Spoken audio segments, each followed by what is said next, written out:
Ganito po, pag ako po ang naglilinis ng hipon, yung dito po, yung sungay niya, tinatanggal ko po yan, yan. Tapos yung dito, yan. Yung mga paa. Kaya ako po tinatanggal.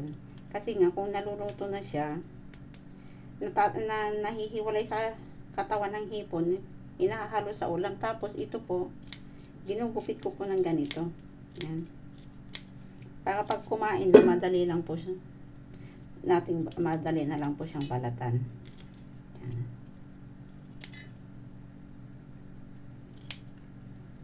Yan. Ganito po.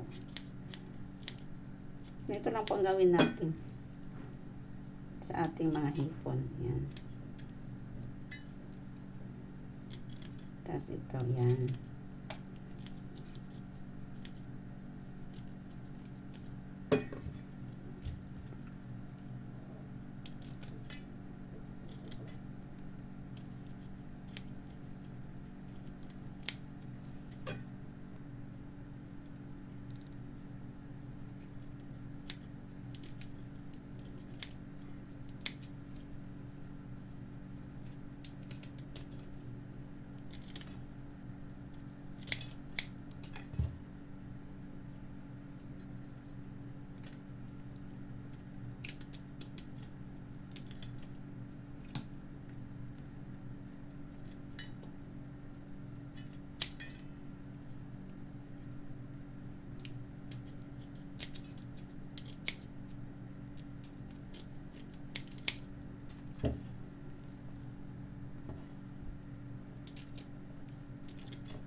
Ayan po, natanggalan na natin lahat ng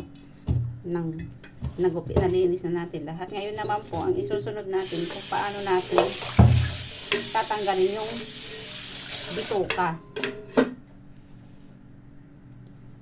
Marami po sa atin ang hindi nakakaalam na may bituka ang maliban dito sa bituka na ito na mahaba.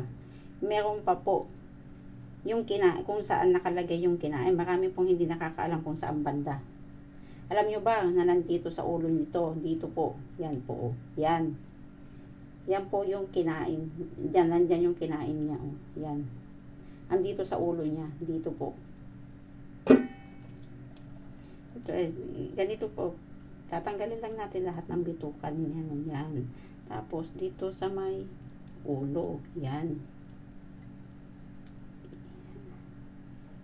Yan. Nasaan na ba? Yan po. Andiyan po yung kinain niya. Yan.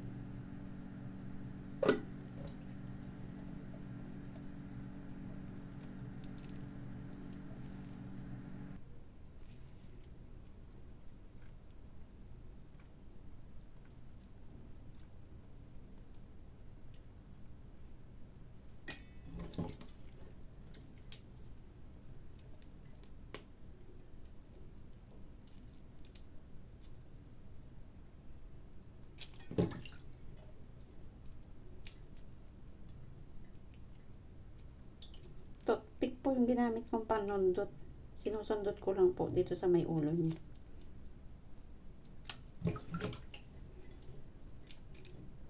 Yan po. Yung kulay itim po dyan sa may tuktok na. Yan po. Yan po yung kinain niya. Yung imbakan. Ayan po. Nalinis na po natin lahat. Hugasan na po natin.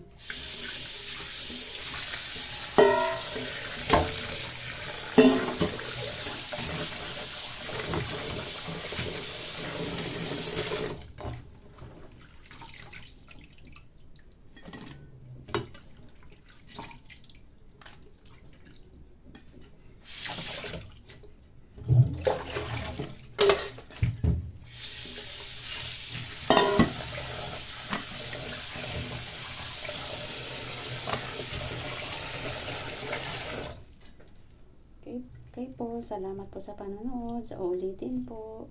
Bye-bye.